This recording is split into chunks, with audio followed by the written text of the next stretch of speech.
This media conference is about updating the nation on the current outbreak of listeriosis in South Africa. Again, I must emphasize that listeriosis is a serious but preventable and treatable disease which is caused by the bacterium Listeria monocytogenes. The bacteria, as we said, is widely distributed in nature and can be found in soil, water, vegetation, and the feces of some animals. And so animal products, including meat products, dairy products, seafood, and fresh produce, such as fruits and vegetables, can be contaminated from these sources that I've mentioned. To understand where we stand now, it will be important for me to do a quick recap of what transpired at the last press conference, which we held on the 5th of December last year in this very venue. We informed you that taking back from the 1st of January 2017, as of 29 November 2017, there were a total of 557 laboratory confirmed listeriosis cases that were reported from all provinces. Exactly a month later, as of the 5th of January 2018, that is by Friday last week, the situation is as follows. There are now 727 laboratory confirmed cases that occurred in the country since January 2017. This means that since the last press conference of the 5th of December, 170 extra cases emerged. Of these 170 cases, a total of 51 had already occurred before the 5th of September, only that we discovered them after the 5th of December as the search continues, and hence they were captured retrospectively. It means these 51, when we met here on the 5th of December, they were already there, but we are not yet in touch with them, and we have since been. So therefore, it means that since we met on the 5th of December, there were 119 new cases that occurred. Maybe I need to just to state that searching for laboratory confirmed cases is not the same as finding the actual patient. After discovering a positive test in a particular laboratory, we hence have to start tracing the patient from the health facility that had sent that specimen. So it's a very difficult and tedious process to follow up these patients, because some of them have been there a year ago, and they might have, people might have forgotten about them. As you may also remember, by the first press conference on the 5th of December, there were 36 people who were traced and found to have passed on, unfortunately. Now, out of the total of 727 laboratory confirmed cases, we've been able to trace 134 actual patients. 134 of 727 is only 18%. In other words, of all the laboratory confirmed cases, we were only able to confirm the warm bodies to the tune of 18%. So this means that we still have a very long way to go in searching. Unfortunately, out of these 134, we now can confirm that it is a total of 61 that have passed on. By the time we met here on the 5th of September, this had already happened, but we discovered it as we traced the patient. Of the new cases, of the 119 new cases that occurred since the 5th of December, we were only able to trace 5. And out of those 5, 3 have passed on.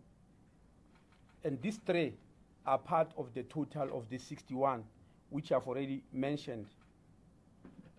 We all know that in all major listeriosis epidemics that occurred in various parts of the world, the mortality rate is usually high, sometimes higher than 30%, despite the fact that Listeria monocytogenes is treatable. This is because it is a very virulent organism, especially to neonates. As far as distribution is concerned, we have got the following situation. Gauteng is still number 1 at 61%. It means 442 out of the total of 727 cases occurred in Gauteng. Just to remind you, in December it was 62%. It was 345 cases out of 557. Today they are at 447 out of 727, so it's 61%, not much change anyway. Western Cape is still number 2 at 13%. That means it's 92 out of the 727 cases. If I may remind you, in December, there was at 13%, it was 71 out of 557 cases. So there is no change. KwaZulu-Natal is still number 3 at 7%. 51 of the 727 cases are in KZN. In December, there was also at 7%. It was 37 of the 557 cases. So again here, there's no change. And 65% or 473 out of the 527 are occurring in the public sector. 473 out of the 723 are occurring in the public sector. That is 65%. In December, it was 66%. So, and the private sector is accounting for 35%. That means 251 out of the 723 cases are occurring in the private sector. It gives us 34%. So at the moment, there is not much in provincial, there's not much change in provincial distribution. There is no change at all in public-private distribution. The situation still stays the same, but all that is increasing, have increased are the numbers. The recent developments. Since the 5th of December 2017, the Department of Health amended the list of notifiable disease to include listeriosis. Prior to this outbreak, listeriosis was not a notifiable disease. For a disease to be notifiable, it has to meet at least two of 5 qualifying criteria. The first qualifying criteria is that the disease must be contagious or communicable. And as you know, listeria is definitely not contagious. It's not a communicable disease. The second qualifying criteria is that the disease must spread rapidly in the population. As you know, for the past 40 years, listeria was not spreading rapidly in the population. We used to have 60 to 80 cases per annum. We are now at 327. Criteria number 3 is that there must be unusual or unexpected behavior. Listeria was not behaving unusually or unexpectedly for 40 years. It has now started to do so. The fourth criteria is the risk of spreading across borders of other countries. Listeria was not yet doing so. Even now, it's not yet doing that. The fifth criteria is risk of restriction to business or travel across borders. These criteria are according to the National Health Act and also according to the international health regulations of the World Health Organization. It is now evident that listeriosis does qualify in at least 2 of the 5 criteria, when previously it was not. And the 2 are rapid spread. You can see it's spreading very rapidly. And the second criteria is that the unusual or unexpected behavior. The behavior we're seeing from listeria, we never saw in the past 40 years. So for that reason, it qualifies for notifiability. So it is for this reason that the Department of Health introduced a new policy of making listeriosis notifiable, and this is appearing in Government Gazette number 41330 of 15 December 2017. That means we made listeria notifiable 10 days after our first press conference. We appeal to health workers to do the following. 1, report all cases of listeriosis in terms of reporting procedures applicable to all notifiable diseases. 2, to complete case investigation forms for patients with listeriosis and submit this to the NICD. The details are available on the NICD website. Let's come to the issue of genome sequencing analysis. This is very technical, but I thought I need to share it with you. Those who are technical minded will pick something out of it. In the efforts to scientifically trace the source of the outbreak of Listeria monocytogenes, a whole genome sequencing analysis, or what is called WGS, whole genome sequencing, is done. Whole genome sequencing is a DNA fingerprinting analysis to see whether particular organisms are related and are of the same sequence type. To this end, the NIC uses isolates from 3 different sources. That means to do genome sequencing, they get isolates for which they get the specimens, and they get them from 3 different sources. The first source is clinical isolates. That means isolates which are obtained from the blood of a sick patient. The second is food isolates. That is obtained from food that is found in the patient's home or any other locality, like a food production site or wherever food is found. The third is environmental isolates. These are obtained from the environment where food is produced. Like when we go to abattoir, within that environment, you can obtain isolates. So these 3 sources, from these 3 sources, the NICD will start conducting the whole genome sequencing.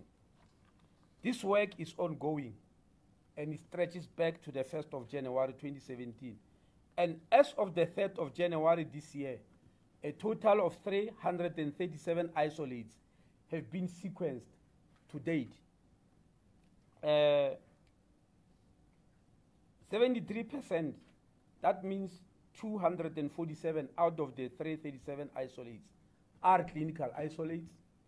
22% or 74 out of the 337 are food isolates. 5% or 16 out of the 337 are food production environment isolates.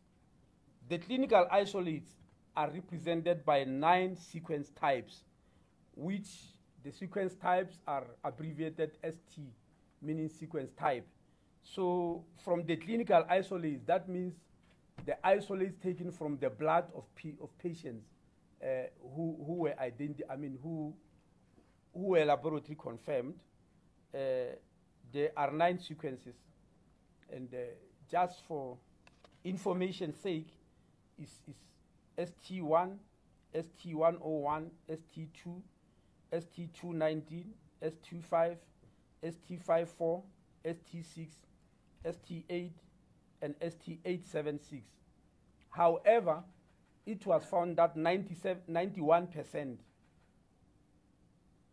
that means 225 of the 247 of these clinical isolates are sequence type 6 or ST6. And they are very closely related, representing a single strain of Listeria monocytogenes. The conclusion that could be obtained from what I said is that the strain that is causing this outbreak, which we are experiencing, is ST6 or sequence type number 6. We can now confirm that of all these 9 sequence types, number 6 is the one that is driving this, number 6 or ST6 is the one that is driving this epidemic. This ST6 strain has been identified in isolates from all 9 provinces, and this finding supports the current working hypothesis of a single source of food contamination causing the outbreak. That is, a single widely consumed food product or multiple food produced at a single facility is causing this isolate. At least we can now confirm that.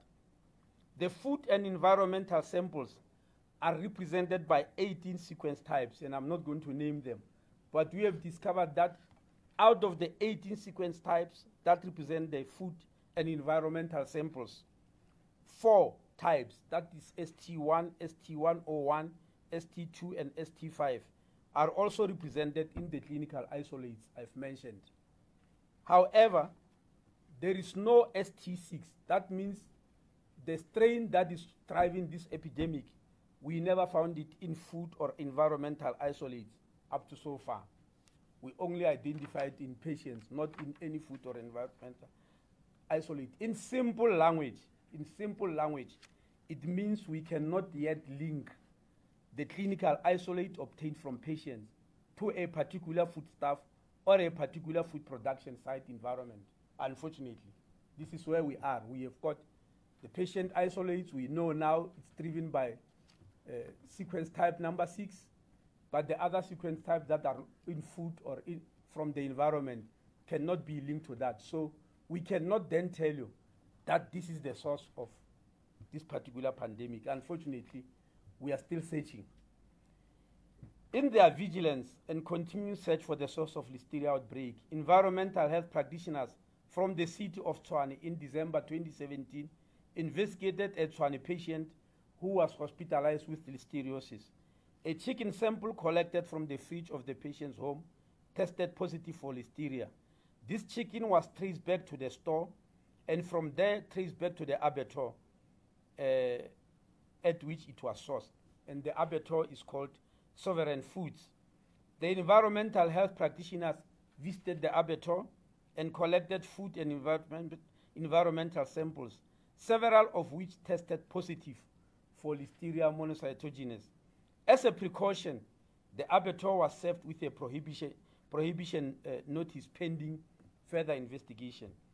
The abattoir-related Listeria monocytogenes was subjected to the genome sequencing, as I've mentioned, to check which ST type it is. All the samples collected from the food and environment at the abattoir have up to so far failed to pick up the outbreak strain, which is ST6. That means in that abattoir, we found no ST6. However, other strains of Listeria with a potential to cause disease were picked up. Hence, that's why we put the prohibition notice for that public health facility not to distribute food. At this juncture, however, we cannot conclude that the abattoir called Sovereign Foods is the source of the present outbreak. We cannot link them, much as they've got Listeria. We can't point the finger at them and say they are the source of this, because that won't be scientifically true. But we can conclude that that abattoir has got Listeria, which can cause illness, and hence it was in the best interest of public health that the abattoir was prohibited from further preparing food pending the cleansing of the environment and the meeting certain conditions given to them. What concerns us the most, however, at this moment, is that this particular abattoir was closed 2 months ago, long before I called the press conference about Listeria. We discovered that it was disclosed by DAF, Department of Agriculture Forestry, following the discovery of unhygienic conditions and practices, which of course were not necessarily related to Listeria. These were preceded by environmental health investigations, which were conducted earlier in July 2017 by Tshwane Metropolitan Municipality, the findings of which were the existence of conditions that constitute what I will call a nuisance in the facility. This led to the delayed issuance of a certificate of acceptability at the time, until such time that corrective measures were implemented by the abattoir. A special meeting was held with all senior managers in Gauteng province on the 15th of December 2017 to inspect all food premises within the province with specific targets of food processing areas and retail foods. The Director General of the National Department of Health has formally requested food industry stakeholders to submit details of Listeria positive food items, environmental swabs, and Listeria isolates to the NICD. While several stakeholders have been forthcoming with information, unfortunately not all stakeholders have responded as yet. Environmental health practitioners from municipalities and provinces where positive cases are reported should embark on case investigation and trace the source of the infection. Clinical listeriosis management guidelines are also available on the website of the NICD, and the NICD continues to operate on a 24-hour hotline to support healthcare workers. Work has commenced on implementation plan for the inspection of food processing facilities, including packaging and distribution plants for bigger retailers and inspected by environmental health practitioners from municipalities, initially within the most affected district. That means within Gauteng, Western Cape, and KwaZulu-Natal. This type of work is going on. And samples taken to assess the quality of the food processing systems. The results will be used to guide public health interventions for listeriosis prevention and control. A multi-sectoral outbreak response team, MNORT, which I reported in December, which is led by the Department of Health and include the Department of Agriculture, Forestry and Fishery, the Department of Trade and Industry, the NICD, and other relevant stakeholders, will continue to monitor and coordinate the outbreak response activities. All South Africans should still practice basic food hygiene principles as outlined in the World Health Organization's 5 key safer food programs, and I won't tire to repeat them at every available opportunity. We call them the core commands of food hygiene. Number 1 is keep clean. Wash your hands before handling food and often during preparation. Separate raw and cooked food. Separate raw meat, poultry, and seafood from other foods. Don't handle them simultaneously. Cook thoroughly. Cook food thoroughly, especially meat, poultry, eggs, and seafood. Keep food at safe temperatures, either deep refrigeration or reheat foods correctly. And lastly, use safe water and raw materials. Use safe water or make it safe by boiling. Choose food processed for safety such as pasteurized dairy products. Wash fruits and vegetables thoroughly, especially if eaten raw. Today, I've got a special request to health workers and the public at large. In December 2017, we reported that while listeria can affect anybody from any socioeconomic background, there are certain categories of people who are specifically vulnerable. These are neonates, that means those who are less than 28 days of life, pregnant women, the elderly, and people with compromised immune systems, like people living with HIV and AIDS, people with diabetes, people with chronic disease like cancer, kidney and liver diseases. Those are vulnerable. However, when we view the statistics of affected people, we note that of all these vulnerable groups, neonates are the worst affected. If we analyze it by age from birth to 93 years, in this case, we noted that neonates alone account for close to 40% of these total cases. Is 39 point something percent. That's why I rounded up to close to 40%. Of note is that of all the neonates that get affected, 96% of them had early onset disease.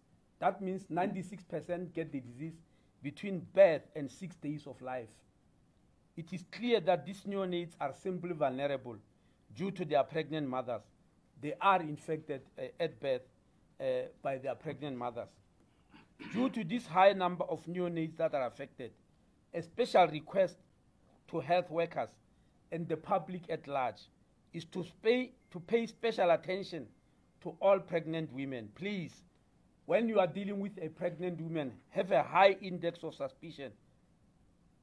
Whenever you are dealing with a pregnant woman or a neonate, be alert all the time, be it at the antenatal clinic, in the labor ward, or in the neonatology units. We are calling all on health workers to be alert and have a high index of suspicion. High index of suspicion is that keep on thinking about listeria when you enter any neonatology or when you see any pregnant women at the antenatal care or any woman in labor. Keep on thinking about listeria and work accordingly. There are 1.2 million pregnant women in South Africa annually. In 2014, we launched a special program called Mom Connect, whereby we register every pregnant woman on the cell phone. Or rather, we register pregnant women, not every, those who come forward to register with us on the cell phone. We send them messages every 2 weeks, which are commensurate with their period of pregnancy. After birth, we switch the messages over to the care of the newborn. Since 2014, we've registered 1.96 million pregnant women in that program, and we've been sending the messages. Today, I've given instruction that all of them be sent instructions about listeria. We are calling on more pregnant women to register on Mom Connect, be they in private healthcare or public healthcare, because it is during times like this when we are able to reach them quicker through messages. In other words, now that we have given this instruction, we can confirm that we can directly reach 1.96 million pregnant women or women who are still nursing their babies in their first year of life. We can reach them immediately and give them messages about listeria. So it will be advisable, and it will be very good for the country if every woman who's pregnant can register on Mom Connect, because we can reach them quickly. Thank you very much. I'm sorry the statement was very long, but we thought we needed to give you all the updates and leave nothing behind. Thank you. Thank you, Minister. Colleagues, again, my name is Bobo Mata.